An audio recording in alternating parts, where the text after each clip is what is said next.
दोस्तों नमस्कार, आपका गुरु शिक्षा क्लासेज में स्वागत है। मैं हूं बीके। आज आपको पढ़ाने आया हूं मैं रीजनिंग का चैप्टर ऐसा लाया हूं जिसका नाम है कैलेंडर, जो बहुत ही महत्वपूर्ण है। ऐसी कोई परीक्षा नहीं जिसमें कैलेंडर से प्रश्न ना पूछे जाए। मैं कैलेंडर के सारे नियम बेसिक से लेकर हाई लेवल तक सारे प्रश्न में हल कराऊंगा दोस्तों। सबसे पहले दोस्तों इसके नियम समझ लेते हैं। इसका आज मैं पार्ट 1 लाया हूँ, इसके बाद सभी पार्ट में लाता जाऊंगा। तो दोस्तों देखिए नियम नंबर 1 दोस्तों, कैलेंडर चैप्टर है जो बहुत ही महत्वपूर्ण है दोस्तों। तो देख ले दोस्तों, इसके कुछ नियम है, समझना बहुत जरूरी है दोस्तों। सबसे पहले समझना है साधारण वर्ष। साधारण वर्ष क्या है मतलब, तो वह वर्ष जिसमें 365 दिन होते हैं और जिसमें 52 सप्ताह और 1 विषम दिन होता है। साधारण वर्ष वह वर्ष होता है जिसमें 365 दिन हो या 52 सप्ताह वह 1 विषम दिन हो, वही हमारा साधारण वर्ष होता है। और दोस्तों नोट में देख लीजिए, साधारण वर्ष में फरवरी 28 दिन की होती है। साधारण वर्ष में फरवरी 28 दिन की होती है, ये पॉइंट याद रखें। यही पॉइंट परीक्षाओं में पूछ लिए जाते हैं। अब दोस्तों पॉइंट नंबर देख लीजिए अगला, लीप वर्ष या अधिवर्ष या लौद वर्ष। लीप वर्ष के कई नाम हैं। लीप वर्ष न पूछकर अधिवर्ष पूछ लेगा तभी लीप वर्ष पूछ रहा है, या लौद वर्ष पूछ लेगा तभी वो लीप वर्ष ही पूछ रहा है।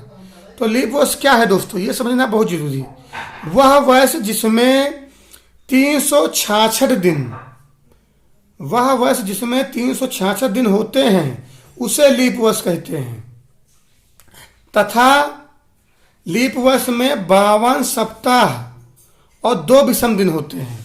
लीप वर्ष में 366 दिन होते हैं उसे लीप वर्ष कहते हैं, या एग्जामिनर दे दे 52 सप्ताह व 2 विषम दिन तब भी वो लीप वर्ष ही पूछ रहा है। तो दोस्तों ये याद रखें। अब नोट में देख लीजिए दोस्तों, हर 4 वर्ष में 1 लीप वर्ष होता है। कहने का मतलब है हर 4 साल में 1 लीप वर्ष रिपीट होता है, ये याद रखें। और लीप वर्ष में फरवरी 29 दिन की होती है। लीप वर्ष में फरवरी 29 दिन की होती है, ये भी दोस्तों याद रखें। अब दोस्तों विषम दिन कैसे ज्ञात करते हैं ये समझना बहुत जरूरी है। विषम दिन कैसे ज्ञात करते हैं ये समझना बहुत जरूरी है। तो दोस्तों विषम दिन ज्ञात करना, दिनों की संख्या में 7 से भाग देने पर, दिनों की संख्या में 7 से भाग देने पर जो अंक शेष बचते हैं वही विषम दिनों की संख्या होती है। कहने का मतलब दोस्तों है, कोई भी दिन दिए हैं उसमें 7 से भाग दे लो, जो शेष फल बचता है वही जो है ना विषम दिनों की संख्या कहलाती है। तो देखिए दोस्तों, जैसे मैंने यहाँ एग्जाम्पल में समझा दिया है, जैसे 365 दिन है, 365 दिन में मैंने 7 से भाग देकर देखा तो 7 पची 35, उसके बाद 1 उतार लिया, फिर 5 उतारा, 7 दूनी 14, तो यहाँ 1 शेष बचा। कितना 1 बचा? 1 शेष। तो मेरे विषम दिन कितने हुए? 1 ही विषम दिन हुए दोस्तों। जब मैं 7 से भाग दूंगा तो भाग देने पर जो शेष 1 बचा है वही मेरा क्या हो जाएगा? विषम दिन। तो इसका मतलब जो जिसमें विषम दिन 1 हो, 365 दिन है, तो ये साधारण वर्ष ही है। साधारण वर्ष में विषम दिन मैंने ऐसे 1 निकाल लिया। और दोस्तों नोट समझ लीजिए, एक साधारण वर्ष में 29 तारीख 11 बार आती है। एक साधारण वर्ष में 29 तारीख हमेशा 11 बार आती है। और एक लीप वर्ष में 29 तारीख 12 बार आती है। ये भी पॉइंट याद रखे दोस्तों, पूछ लेता है प्रश्न, एग्जामिनर कहीं से भी प्रश्न पूछ सकता है, पूछ लेता है एग्जाम प्रश्न कि लीप वर्ष में 29 तारीख कितनी बार आएगी, तो आपको याद रखना है 12 बार। और साधारण वर्ष में 29 तारीख 11 बार आती है। और दोस्तों याद रखें अगला नोट, 100 साल में विषम दिन 5 होते हैं। 100 साल में विषम दिन 5 होते हैं। और इसी प्रकार 200 साल में विषम दिन, तो आप 2 में 5 से गुणा करके 7 से भाग दे दें, तो 5 दूनी 10 हो गया, 7 से भाग देंगे तो 3 शेष बचेगा। तो 2 साल में विषम दिन कितने आएंगे दोस्तों? 3 दिन आएंगे। ये पॉइंट दोस्तों याद रखें। अब दोस्तों अगला नियम देख लीजिए दोस्तों नियम नंबर 2 देख लीजिए, जो कैलेंडर चैप्टर का बहुत ही महत्वपूर्ण नियम है। तो दोस्तों नियम नंबर 2 में मैं समझाया हूं कि 100 साल में 29 तारीख कितने बार आती हैं। 100 साल में 29 तारीख कितने बार आती हैं, मैंने ये समझा दिया। तो 100 साल में सबसे पहले हम निकालेंगे कितने लीप वर्ष होते हैं। तो दोस्तों 100 साल में मैंने लीप ईयर दिखा दिया। लीप ईयर मतलब लीप वर्ष 24 होते हैं। और 100 साल में जो है ना नॉर्मल ईयर मतलब साधारण वर्ष 76 होते हैं।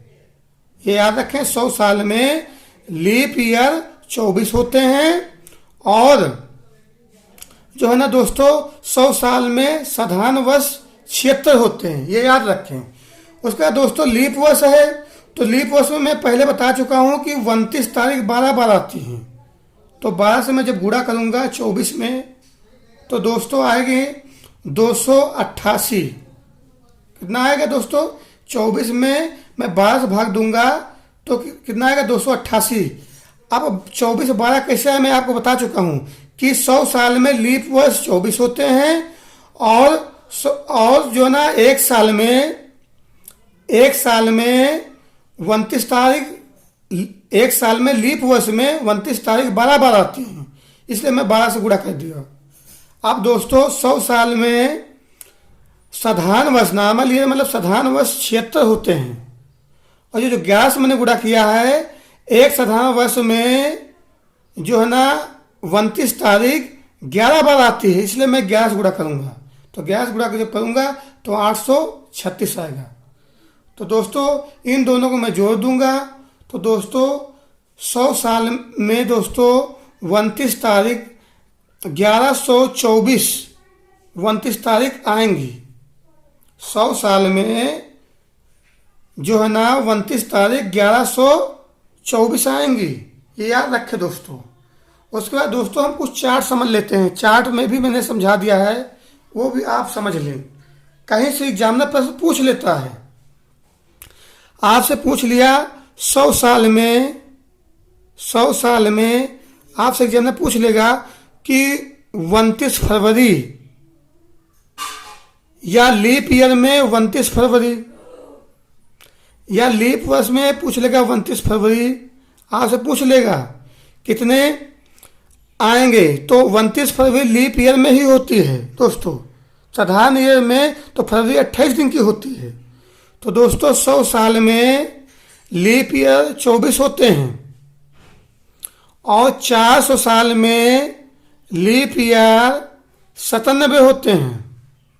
400 साल में लीप ईयर 97 होते हैं दोस्तों। अगर दोस्तों आपसे पूछ ले कि 29 तारीख 100 साल में कितनी होती हैं, तो मैं पहले बता चुका हूं 1124 29 तारीख होती हैं। लेकिन आपसे पूछ ले कि 400 साल में 29 तारीख कितनी होती हैं, तो 4497 होती हैं। 4497 होती हैं दोस्तों। अब दोस्तों कुछ नोट दे दिए हैं मैंने, उन बिंदुओं को आप समझ लीजिए दोस्तों। तो नोट मैंने समझाया दोस्तों। नोट नंबर 1 है साधारण वर्ष का पहला दिन, साधारण वर्ष का पहला दिन और अंतिम दिन वर्ष का समान रहता है। कहने का मतलब है साधारण वर्ष में 1 जनवरी और 1 दिसंबर का जो 1 जनवरी दिन होगा वही 1 दिसंबर का दिन होगा। फिर दोस्तों लीप वर्ष में प्रथम दिन और अंतिम दिन में 1 बढ़ जाता है। कहने का मतलब दोस्तों अगर लीप वर्ष का 1 जनवरी का पहला दिन सोमवार है तो 1 दिसंबर का जो है ना अंतिम दिन दोस्तों वो हमेशा मंगलवार होगा। सोमवार पहला दिन था तो अंतिम दिन मंगलवार होगा, 1 बढ़ जाएगा दोस्तों।